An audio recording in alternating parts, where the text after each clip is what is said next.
Hai guys, selamat datang di YouTube channel Naksir Sneakers. Kali ini kita baru aja kedatangan signature shoes terbaru dari Rigorer. Dan katanya ini tuh salah satu sepatu basket signature shoes yang harganya paling terjangkau.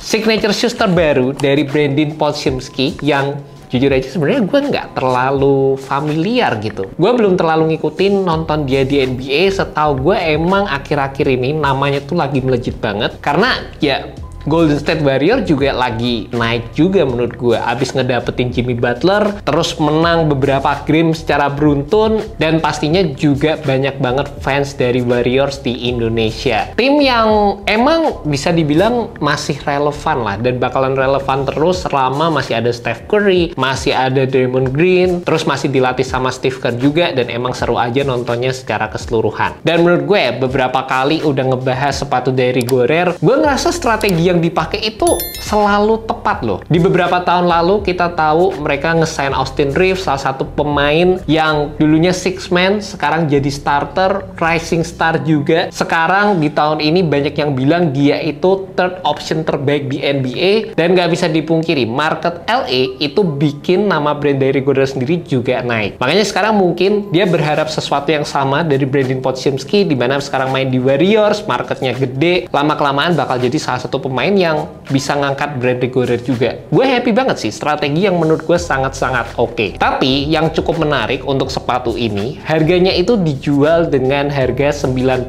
US dollar. Dimana bisa dibilang itu harganya 10 dolar lebih terjangkau dibandingkan dengan sepatunya Austin Reeves versi AR kedua yang kemarin baru aja kita review, yaitu sekitaran 150 ribuan lah kalau dikursin ke Indonesia. Jadi secara keseluruhan sepatu ini tuh mungkin harganya sekitar berapa? 90 dolar kali 16 ribu, ya mungkin sekitar 1,3 1,4 gitu. Ya itu harga yang sangat-sangat bersaing untuk sebuah signature shoes disandingkan dengan sepatu-sepatu budget. Itu menurut gue jadi salah satu hal yang cukup membagongkan dan cukup menarik juga untuk dibahas. Tapi yang jadi pertanyaan, apakah sepatu ini tuh secara performance-nya lebih bagus dibandingkan dengan sepatu-sepatu yang beredar zaman sekarang? Di video ini kita bakal bahas dengan lebih detail lagi. Dan secara first impression waktu gue nyobain sepatu ini, ada beberapa hal yang menurut gue untuk di ranah sepatu dengan harga 90 dolar, sepatu ini tuh excel banget, atau bisa dibilang juga bagus banget lah dengan fitur yang ditawarkan, terutama dari sisi build dan juga supportnya. Dimana sepatu ini itu ada TPU di bagian sampingnya yang ini berfungsi untuk memberikan kalian lateral support, dan juga di bagian bawahnya kalian bisa lihat sendiri di sini ada nylon plate yang ini tuh cukup besar gitu secara implementasinya. Dari bawah sini sampai ke bagian depan,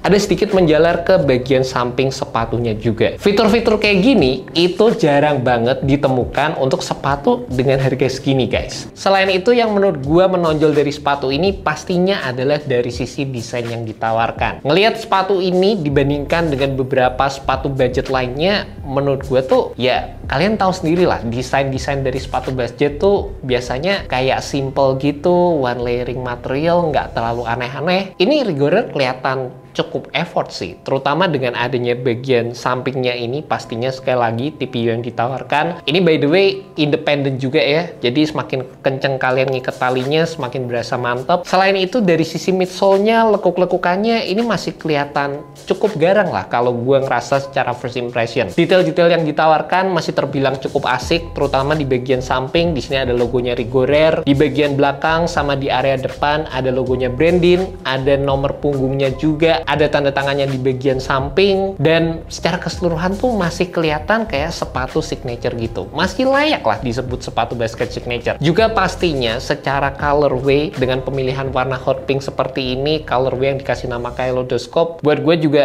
kelihatan catchy banget, terutama kalau kalian mau gunakan di lapangan basket. Meskipun nggak bisa dipungkiri ya guys, gue sendiri sebagai sneakerhead, kalau jalan, kalau buat kegiatan daily, gue lebih demen sepatu-sepatu yang color tone-nya tuh simple, nggak aneh-aneh, warna hitam, warna putih. Tapi ketika main basket tuh ya anak basket biasanya bakalan demen sama colorway yang kayak gini. Bikin lawan tuh noleh, kelihatan cetar aja sih waktu dipakai di lapangan. Selebihnya setelah gue nyobain sepatu ini, gue ngerasa banyak juga hal-hal basic yang ditawarkan, terutama dari sisi implementasi material yang ada di sepatu ini. Material yang digunakan tuh udah sering banget lah kita jumpai di sepatu basket zaman sekarang. Perpaduan antara tekstil, ada fuse overlay yang ini juga berfungsi untuk memberikan durabilitas ekstra terhadap material upper yang ada di sepatu ini. Dan build-nya juga sebenarnya sepatu basket banget sih. Di area depan itu menggunakan material yang lebih movable, lebih nyaman dipakai. Di bagian belakang mostly menggunakan build material yang lebih kokoh, di mana di sini juga ada beberapa implementasi TPU yang ditawarkan yang juga memberikan keseluruhan struktur yang ada di sepatu ini juga. Untuk di bagian tangnya sendiri, di bagian depannya ini menggunakan build material yang terbilang lebih tipis. Di area atasnya di sini ada sedikit padding-padding yang ditawarkan. Dan gue ngerasa kalau dari sisi material buat gue sih standar aja. Begitu pula dari sisi implementasi cushioning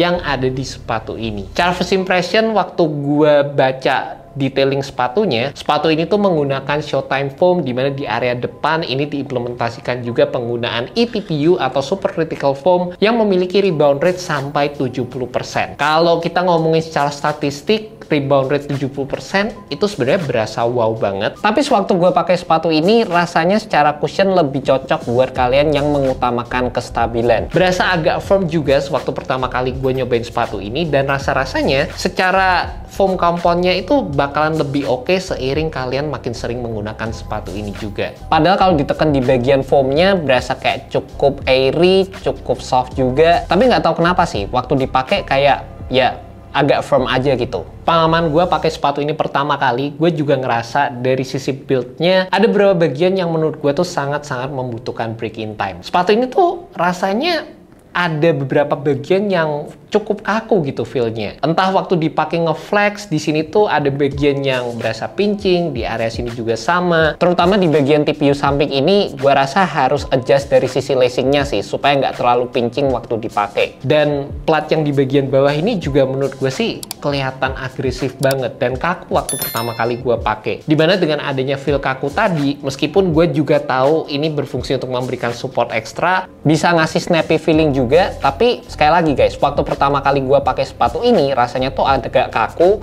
butuh break in time juga, dan ada sisi clunky-nya juga yang gue rasain. Di samping itu gue juga ngerasa ya dari sisi fit yang ditawarkan untuk bagian belakang kaki gue ngerasa ada heel slips waktu pakai sepatu ini. Padahal gue sendiri udah ngerasa cukup nyaman dari sisi implementasi fit yang ditawarkan, terutama di bagian depan sama di bagian tengah sepatunya. Buat gue sendiri nyobain sepatu ini gue pakai true to size, dan juga buat kalian punya kaki lebar, kalian perlu perhatian ekstra terutama di bagian samping ini karena berasa agak pinching. Dan kalau kalian bisa cobain dulu di toko, kalian cobain aja dulu sebelum kalian beli sepatu ini. And that's about it guys, initial review untuk sepatu Rigorer BP1. Balik lagi, menurut gue sepatu ini tuh bakal cocok banget, terutama buat kalian para pemain basket yang emang demen sepatu signature dengan harga budget. Namanya sepatu dijual dengan harga yang cukup terjangkau, pastinya ada beberapa fitur yang kelihatan cukup standar, yang basic-basic aja. Tapi nggak bisa dipungkiri dengan harga $90 tadi, ya sepatu ini tetap excel di beberapa area, bahkan mengalahkan beberapa kompetitor lainnya. Jadi sekian guys untuk review video kali ini. Thank you so much buat kalian udah nonton. Semoga video ini bisa membantu kalian